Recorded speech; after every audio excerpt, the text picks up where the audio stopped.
Here's the thing, I think there are a lot of myths people make about whiskey, and I think this kind of stopped a lot of people getting into whiskey. But even beginners, enthusiasts, and geeks who are really into whiskey, I still think there's a lot of myths that a lot of people believe. And so in this video, I'm going to bust 12 of the biggest myths I think people make about whiskey that you should probably know. So if you like this video at any point, hit like, hit subscribe, and now that that's out of the way, let's jump in. So in this video, I'm going to start with the myths that beginners believe, or even people who don't even drink whiskey believe. And then towards the end of the video, I'm going to talk more about the myths that even enthusiasts believe about whiskey, and I think some of them might surprise you. So the first myth I find people who kind of new to whiskey or don't drink whiskey is that all whiskey tastes the same. Maybe this is true to you, like if you've only had shots at a bar and you've only had Jack Daniels and a Jim Beam, maybe it does taste the same. The thing is, there's a massive flavor spectrum to whiskey, and I find one of the consequences of believing this myth is that a lot of people decide that, oh, I must just not like whiskey without trying the kind of big flavor profiles in whiskey. Even people who are really, really into whiskey might not like one of the major flavor profiles. So what I'm saying is your first whiskey that you try, or some of the first whiskeys that you try, they might be in one category and you might not have even tried something from a different category. Just a side note, when I run whiskey tastings and there's a lot of people there who are beginners or don't drink much whiskey, this is what I love to show people, how different whiskey could be. So, I often do the 3 big flavor profiles: your rich and round, which is kind of your sherry cask dominant; light and fruity, normally your ex-bourbon cask dominant; and then kind of your peaty and smoky whiskies. That's what I like to show people. There's no like right or wrong answer which one you end up leaning towards. It's just a matter of preference.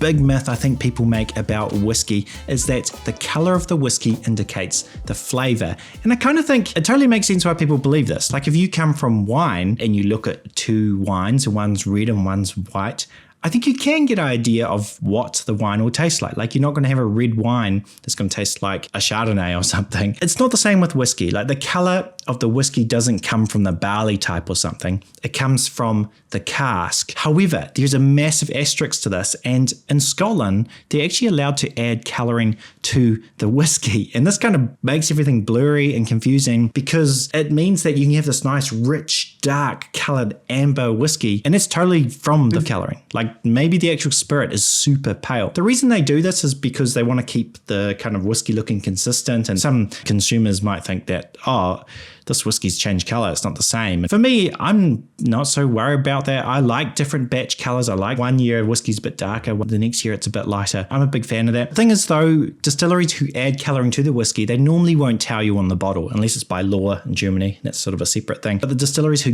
don't add color in it, and they do want you to assess it and look at the color and have a bit of fun with it, they often will tell you on the bottle, natural color or no added coloring. 2 good examples of this. I've got an Altmore 12 here. This is aged in ex-bourbon casks, and you can see that this is just a very pale color, and that's normally what you get from an ex-bourbon cask. And kind of an extreme example, here is a lag, and this is aged in sherry casks, and you can see, yeah, that is just really dark. And you can see just how different the color is between these 2 whiskeys. Like it's kind of wild. So I think if this natural color, that can tell you maybe a little bit about the cask type, but it's not going to tell you everything, because as I said, batches are going to be different. A lot of distilleries, if they're trying to age an older whiskey for 18, 20, 30 years, they're probably not going to age it in first fill, which, the name of this channel, first fill casks. But a lot of older whiskies are aged in second fill and even third fill casks. So the cask is a little bit more tired and it's not going to be imparting as much color. And a lot of distilleries, this is what they're going for. They want a more subtle influence from the cask. Okay, so the next myth, and I do think times are changing and people are getting past this myth, but especially for like my parents and my grandparents' generation, I do find a lot of their views on whiskey, they do believe this myth, and I don't think it's right at all. And that is, whiskey is a man's drink. And I don't know if this is from movies or films when there's like some old guy on a leather couch and he's drinking whiskey or whatever. It's just not true at all. A lot of people who run distilleries are women, brand ambassadors, master distillers, absolute legends in the industry are women. Yeah, it just doesn't make any sense to me because it's just a drink. Like, why should gender be applied to that? It's kind of weird. So in saying that, if you are just consuming other whiskey YouTube channels that all kind of are white-bearded men like me, and you kind of want to branch out a little bit, I do have some recommendations, some favorites. I think you should check out The Grail. I really love the banter between the two hosts. It's fantastic. Miss Brewbird is a fantastic channel. She's like a distiller who works in the industry and legitimately knows how to make whiskey. A lot of what I learned from my stills video that a lot of you guys liked, I learned from her videos. The Swedish Whiskey Girl. Go check out Whisky Central. I'm not sure how much videos Whisky Central is making these days. If I missed some of your favorites, do comment down below. Vote the ones that you like. So the next big myth I've heard a lot of people make about whiskey is that whiskey ages in the bottle. And this is not true. And similar to one of the other myths earlier, I think the thinking makes sense because in the wine industry, wine can age in the bottle. But this is not the same for whiskey, and it's because of the high alcohol content. For example, this one here, the Craigellachie 13, that's not how long it's been sitting on the shelf for. This is a Craigellachie 13. But if this had been on the shelf for 20 years and you open it, that's still going to be a Craigellachie 13. So the next big myth kind of covers two myths, but I think they're kind of similar, and that is old whiskey tastes better and expensive whiskey tastes better. So this is not true. As I've talked about a lot on my channel, there are a ton of younger whiskies I like better than the older whiskies. There are a ton of cheaper whiskies I like more than expensive whiskies. There are a lot of reasons for this. I think a lot of it comes down to the price of a whiskey could be all sorts of factors, not just how good it tastes. It could be the story it tells. Maybe it's a really rare whiskey. Maybe it's just marketing and they've just marketed it up and they're hoping you'll buy it. Maybe they're targeting a target audience, which is quite rich. Or maybe, say, the age statement. The things I find with age statements is that I do find there's diminishing returns beyond a certain point. I do think, look, if you put a 15-year-old in front of me and you put a 3-year-old, I think on the whole, if I was to place a bet, I'd probably like the 15-year-old over the 3-year-old. And we're talking about Scotch whiskey, not world whiskey. But I do find, especially when you get to those older age statements, there is diminishing returns and the prices keep going up. Like a lot of distillery releases, I prefer an 18-year-old over the 21. Especially in peated whiskey, like sometimes you just want to be punched in the face with like a smoky whiskey, and often the more hot and spicy smoky whiskeys are those ones with younger age statements. So if that's what you're going for, you might want to go for something younger. And a lot of the purpose of my channel is to show you those good value buys when you get whiskey that tastes great but also comes with a good price. And if that's something you're interested in, you want to follow along, subscribe to the channel, and we'll move into the next myth. So this next whiskey myth is a controversial one, and I think a lot of you will disagree with me over this, and that is that corks are better than screw caps, and I just don't agree. I think corks are better at one thing though, and that is the theatre of opening a whiskey. So there's something really nice about, you got a bottle, you open it, and just makes that lovely noise. Like things are getting started when you hear that. And so the theatre of it, the emotion of it, fantastic. But in terms of practicality about keeping your whiskey airtight, I don't think corks are better than, say, screw caps. Corks are a 14th century invention. Screw caps just fundamentally are a better practical device for keeping your whiskey and making your whiskey last longer. And you're not going to break a cap, whereas there have been so many Scotch whiskies that I've gone to open it, just so excited to open it up, and it's corked. This one's actually fallen into the bottle. And look, I've been following all the techniques, like, and it's something you can do if you are worried about. You can like keep it moist by tipping it every so often so that it doesn't sort of dry out and have more risk of breaking. But even still, there's still a risk that it will break. And that's kind of what's happened to me. Here's another one. I spent a lot of money on this Longmorn 16, a fantastic whiskey. I love it. And it's corked. So in Scotch, yeah, I find generally it's mostly used corks. But what's really interesting, there are world whiskies that are kind of challenging the norm. And I think this is happening in wine as well. Like New Zealand wine all uses screw caps because it works better. Japanese whiskey is a great example. Screw cap works well, never a problem. Some New Zealand whiskies. This is the Waiheke Sweetwater. Like, there's nothing wrong with that. I like a screw cap. That's probably my kind of controversial take. Love to hear what you think, but let's jump into the next myth. So this next myth is a quick one, and that is adding water to whiskey is disrespectful. And I just don't agree with this at all. And I'm not really sure where this comes from, because a lot of owners of distilleries, master distillers and stuff all add water to the whiskey.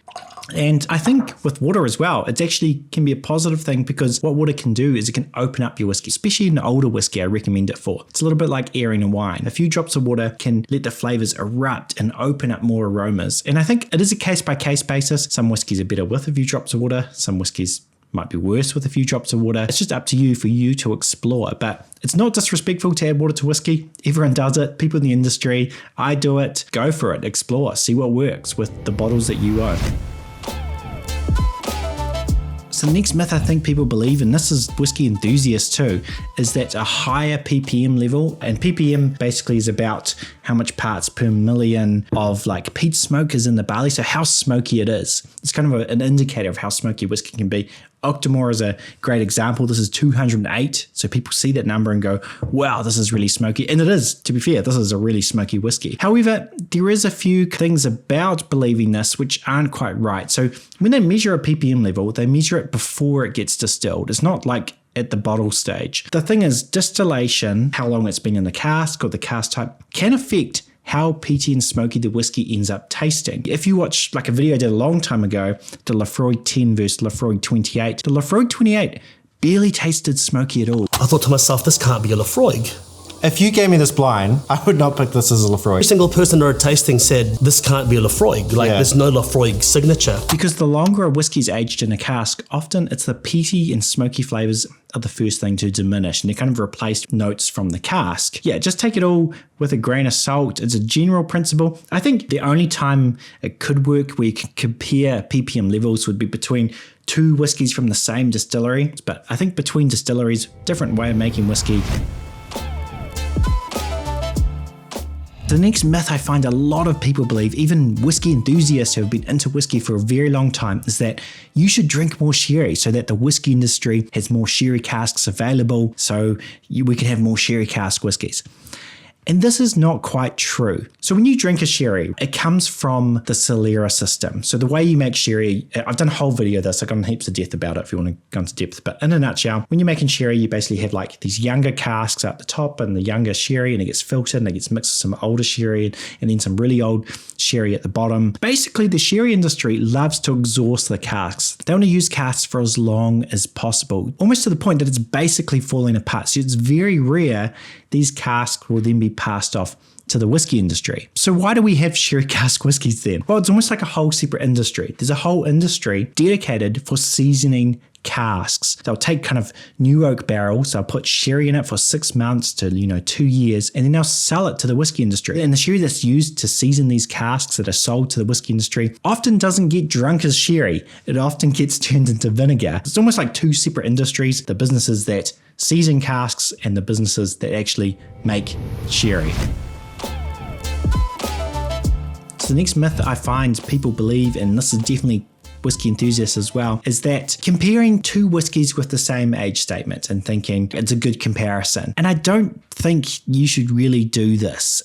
There's probably some exceptions, like say for example, you have a 10-year-old from Speyside on one side of the road from one distillery, and then over the road there's another distillery and they also release a 10-year-old. Yeah, maybe you can compare the age statements. The way spirit interacts with a cask, a lot of it's got to do with the weather, how cold it is, and that causes the cask to breathe when it gets hot, when it gets cold, the temperature, the humidity. And so if you're in the same location in Speyside across the road, you've got the same winters, you've got the same temperatures. But if you compare a 10-year-old from Scotland and a 10-year-old from, say, Australia, where Scotland's kind of humid and cold and Australia's going to be hot and dry, the way the spirit interacts with the cask is going to be very, very different. So it's not like one's better or worse. What I like to compare it to is like slow-cooked pulled pork. Like Scotland is like your slow-cooked pulled pork. It sits in a cask for a very long time. It's a cold temperature, and over time it slowly marinates and gets the flavor from the cask. In somewhere like Australia or the south of India, it's hot, the cask is breathing really fast, the flavor's imparting really fast, a lot like a steak. Both